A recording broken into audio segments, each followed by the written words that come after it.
semuanya, apa kabar? Saya harap kalian semua dalam keadaan yang luar biasa.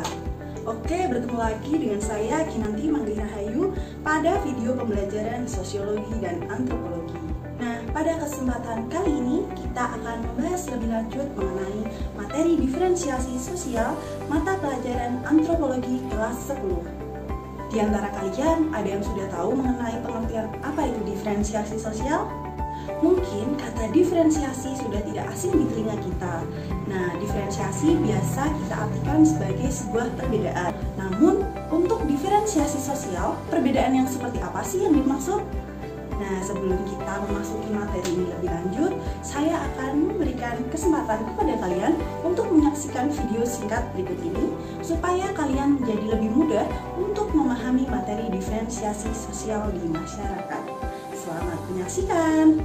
Inilah Indonesia, rumah bagi 1.300 suku dan etnis yang menuturkan lebih dari 700 ragam bahasa. Semuanya terbingkai dalam keragaman budaya. Puja bangsa. Nah, bagaimana video tadi? Sungguh menarik, bukan? Video tadi berjudul Budaya Indonesia yang saya ambil dari sebuah kanal YouTube bernama Budaya Saya. Nah, dari video tadi tentunya kita dapat memahami bahwa Indonesia adalah sebuah negara yang memiliki wilayah sangat luas yang terbentang dari Sabang sampai dengan Merauke. Luasnya wilayah Indonesia mengakibatkan muncul beraneka ragam kebudayaan di Indonesia seperti rumah adat, kesenian, agama, bahasa, dan masih banyak lagi. Perbedaan-perbedaan itulah yang harus kita pahami secara mendatar. Artinya, perbedaan tersebut tidak boleh kita anggap lebih baik antara satu dengan yang lainnya. Atau hal ini dapat kita sebut mengenai diferensiasi sosial. Oke, dari penjelasan tadi, apakah kalian sudah mulai memahami sedikit mengenai diferensiasi sosial? Baik, saya akan melanjutkan. Jadi, diferensiasi sosial adalah sebuah perbedaan di masyarakat secara horizontal. Perbedaan tersebut tidak mengakibatkan tinggi atau rendahnya posisi maupun status seseorang, melainkan perbedaan tersebut merupakan sebuah corak dari keberagaman masyarakat itu sendiri. Nah, selanjutnya kita akan membahas lebih lanjut mengenai jenis diferensiasi sosial di masyarakat dan bentuk diferensiasi sosial di masyarakat. Jenis diferensiasi sosial dibagi menjadi 3. Yang pertama yaitu diferensiasi tingkatan atau rank differentiation. Diferensiasi tingkatan adalah diferensiasi yang terjadi ketika adanya ketimpangan antara jumlah suatu barang dengan jumlah permintaan terhadap barang tersebut. Contoh dari rank differentiation ini yaitu ketika awal pandemi COVID-19, kita mengetahui bahwa masker dan hand sanitizer sempat menjadi barang yang langka. Dan barang tersebut akhirnya mengalami kenaikan harga yang sangat drastis. Akibatnya, hanya orang-orang tertentu saja yang mampu membeli barang tersebut. Lalu, jenis diferensiasi yang kedua yaitu diferensiasi fungsional atau functional differentiation. Nah, diferensiasi ini terjadi karena adanya perbedaan dalam pembagian kerja pada suatu lembaga. Contohnya yaitu seorang dokter yang berada di dalam rumah sakit bertanggung jawab untuk menyembuhkan pasiennya. Kemudian jenis diferensiasi yang ketiga yaitu diferensiasi adat atau custom differentiation. Diferensiasi ini muncul karena adanya perilaku yang kurang tepat dalam situasi tertentu.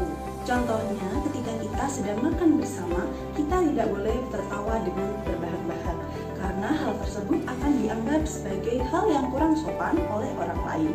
Namun, hal tersebut akan menjadi wajar apabila kita sedang menonton sebuah tayangan komedi. Setelah memahami mengenai jenis diferensiasi sosial, selanjutnya kita akan membahas mengenai bentuk diferensiasi sosial.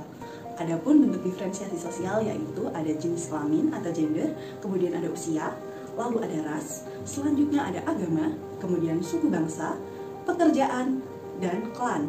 Oke, kita akan bahas satu persatu pada setelah ini. Bentuk diferensiasi sosial yang pertama yaitu jenis kelamin atau gender, di mana laki-laki dan perempuan memiliki kodrat yang sama. Jadi tidak ada yang mendominasi satu sama lain. Contohnya laki-laki mendominasi perempuan ataupun perempuan yang mendominasi laki-laki. Karena sejatinya laki-laki dan perempuan diciptakan untuk saling melengkapi satu sama lain. Nah, contoh dari diferensiasi gender atau jenis kelamin ini yaitu di mana terdapat laki-laki yang pandai memasak, selain itu juga terdapat perempuan yang bisa membenturkan rumah. Bentuk diferensiasi sosial yang kedua yaitu diferensiasi usia. Diferensiasi ini memiliki konsekuensi di mana hak dan kewajiban yang diterima individu dapat berbeda. Contohnya, dalam pembagian di masyarakat, biasanya orang yang memiliki usia lebih tua akan mendapatkan pekerjaan yang lebih ringan daripada orang yang berusia lebih muda. Kemudian, contoh lainnya dapat kita lihat pada gambar ini, di mana orang yang lebih tua biasanya akan dihormati oleh orang yang lebih muda. Terlihat pada gambar ini, di mana seorang anak sedang bersalaman kepada orang yang lebih tua. Bentuk diferensiasi yang ketiga yaitu adalah ras. Ras merupakan ciri fisik yang melekat pada diri seseorang sejak ia dilahirkan. Contohnya yaitu seperti warna kulit, kemudian bentuk rambut, bentuk tubuh, dan sebagainya. Sebagai negara yang multikultur, Indonesia memiliki masyarakat dengan ras yang beragam. Namun, keanekaragaman ras tersebut memiliki kedudukan yang sama satu sama lain, sehingga tidak boleh ada ras yang dianggap lebih baik daripada ras yang lainnya. Nah, pada gambar ini terlihat berbagai macam warna kulit, yaitu ada yang gelap, ada yang terang, namun mereka saling berpegangan. Artinya, antara ras kulit putih dan ras kulit gelap, mereka saling mendukung satu sama lain dan tidak menjatuhkan satu sama lain, supaya kita semua dapat hidup damai di dalam masyarakat. Ada yang tahu ini gambar apa? Ya, betul sekali, ini adalah gambar tempat beribadah umat beragama yang ada di Indonesia. Oke, bentuk diferensiasi sosial yang keempat yaitu agama.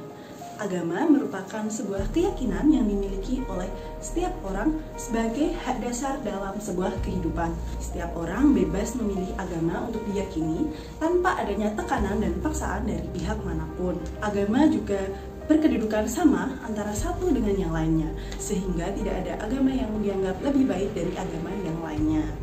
Selanjutnya, yaitu bentuk diferensiasi yang kelima, ada suku bangsa. Sebelum masuki materi ini, saya ingin memperlihatkan kepada kalian mengenai hasil kebudayaan dari suku bangsa yang ada di Indonesia. Yang pertama ada keris. Keris merupakan senjata tradisional yang berasal dari suku Jawa, lebih tepatnya Provinsi Jawa Tengah. Kemudian, ada juga kain songket yang merupakan hasil kebudayaan dari Pulau Sumatera. Suku bangsa sendiri itu apa sih? Suku bangsa merupakan golongan sosial dalam masyarakat yang memiliki ciri khusus atau mendasar sehingga berkaitan dengan asal-usul serta kebudayaannya sendiri. Perbedaan tersebut tentunya harus dianggap sebagai sebuah kekayaan yang dimiliki oleh Indonesia supaya kita semua dapat hidup damai dan saling menghormati satu sama lain. Bentuk diferensiasi sosial yang keenam yaitu profesi atau pekerjaan. Nah, profesi merupakan keahlian khusus yang dimiliki seseorang dan memiliki peranannya masing-masing dalam kehidupan di masyarakat.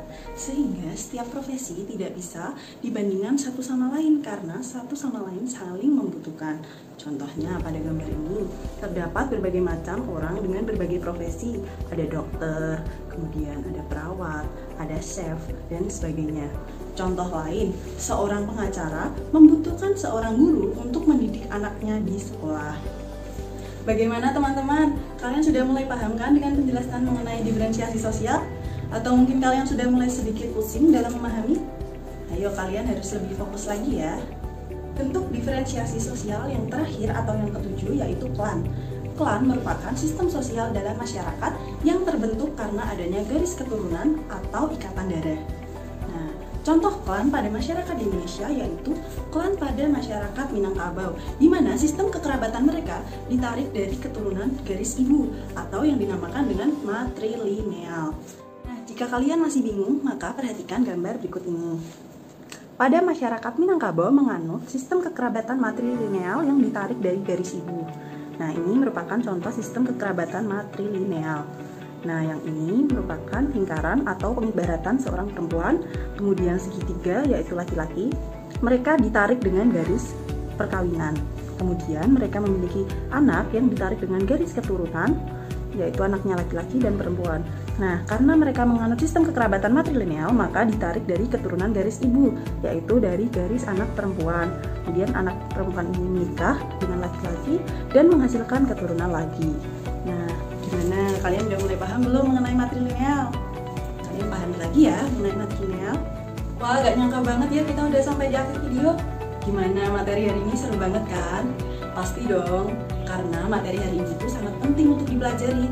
Terlebih karena Indonesia merupakan negara yang multikultural, sehingga penting bagi kita untuk memahami diferensiasi sosial yang ada di masyarakat. Dengan begitu, kita dapat menghargai perbedaan yang ada di masyarakat, dan kita dapat menjalani hidup dengan damai satu sama lain tanpa adanya permusuhan.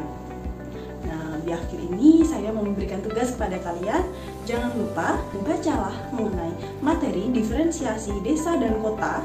Kemudian cari mengenai ciri-ciri antara desa dan kota. Apa aja sih perbedaan dari desa dan kota? Oke, kita akan bahas selanjutnya di video yang akan datang. Terima kasih sudah memperhatikan, terima kasih sudah belajar. Tetap jaga kesehatan kalian. Assalamualaikum warahmatullahi wabarakatuh. See you in the next video. Bye-bye.